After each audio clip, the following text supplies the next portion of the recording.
Avatar est en train de sauver le cinéma. Il redonne envie d'aller en salle. Il rappelle une sensation que beaucoup avaient oubliée. Le cinéma est une expérience collective. Le cinéma comme événement, le cinéma comme art du rassemblement. Depuis une quinzaine d'années, l'industrie s'est fragmentée. Elle produit à la chaîne des films pensés pour des niches, des licences conçues pour des communautés déjà acquises, des œuvres calibrées pour des fanbases existantes. Avatar fait l'inverse. Il s'adresse à tout le monde et il s'adresse à tout le monde précisément pour ce qui lui est reproché. On parle souvent, quand on parle d'Avatar, de scénarios simplistes, de récits prévisibles. Cette critique repose sur une confusion fondamentale entre la simplicité et l'épure. Le scénario d'Avatar est épuré, il est lisible, il est direct. Mais cette lisibilité masque une architecture narrative d'une grande densité. Le film superpose et articule une multitude d'arcs. L'arc intime du protagoniste, l'arc politique lié à la colonisation, l'arc écologique, l'arc spirituel, l'arc communautaire, l'arc guerrier, l'arc amoureux. Aucun n'existe isolément, chacun repose sur l'autre. L'évolution du héros dépend du monde qu'il découvre. La transformation du monde dépend du choix du héros.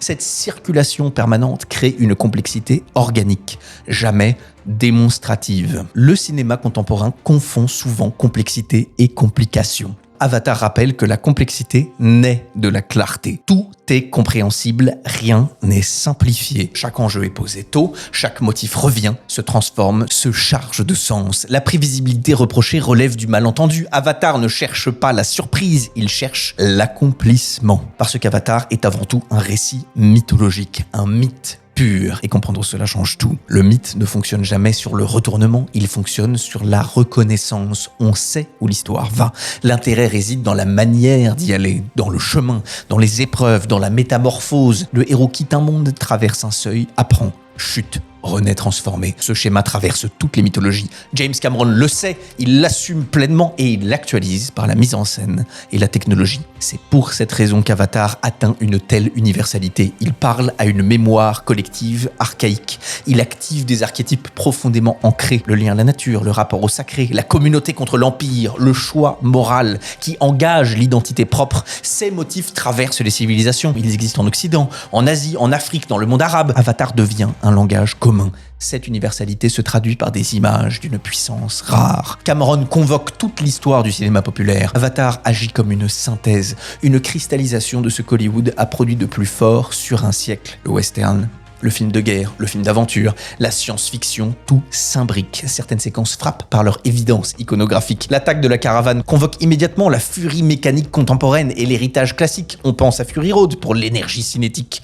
On pense à la chevauchée fantastique pour la frontalité du mythique. Des figures qui traversent les époques. Cette capacité de synthèse définit les grands films populaires dont Avatar fait indubitablement partie. Il rassemble des spectateurs très différents autour d'un imaginaire commun. En salle, le phénomène devient tangible, visible, concret. Il y a des enfants, des adultes, des familles, des cinéphiles, des spectateurs occasionnels. Tous viennent vivre la même expérience sensorielle. Le rôle de la technologie s'inscrit dans cette logique. Cameron ne l'utilise jamais comme un gadget. Elle sert la sensation.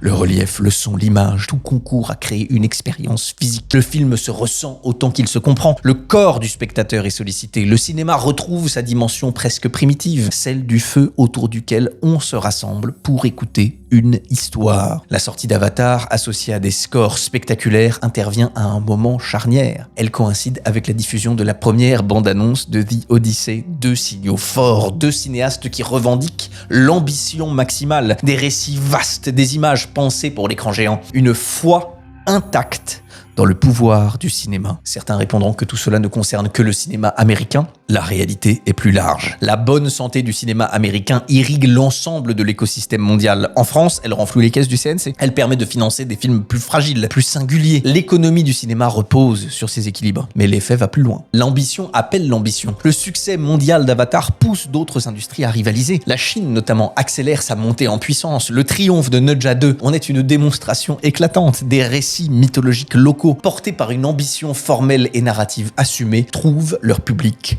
massif. Le cinéma mondial se stimule par l'exemple. Des films comme Avatar redonnent envie de cinéma. Il crée un cercle vertueux. Il rappelle que le cinéma est une expérience collective, un art du mythe, un art du rassemblement. Et Avatar rappelle une vérité simple. Le public ne rejette pas le cinéma, son coût. Il n'arbitre pas en faveur de Netflix ou des réseaux sociaux. Il rejette le cynisme. Il rejette les œuvres qui ne croient plus à ce qu'elles racontent. Cameron, lui, croit profondément au pouvoir du récit. Avatar n'est jamais ironique, jamais distancié, il ne s'excuse jamais d'être grand, il ne se replie jamais sur une posture méta, il avance frontalement, avec sérieux, avec foi. Cette posture devient presque radicale dans le paysage contemporain. Tant que des films comme Avatar existent, le cinéma conserve cette capacité rare, rassembler des individus très différents dans une même salle et leur rappeler, le temps de quelques heures, pourquoi ils aiment tant qu'on leur raconte des histoires.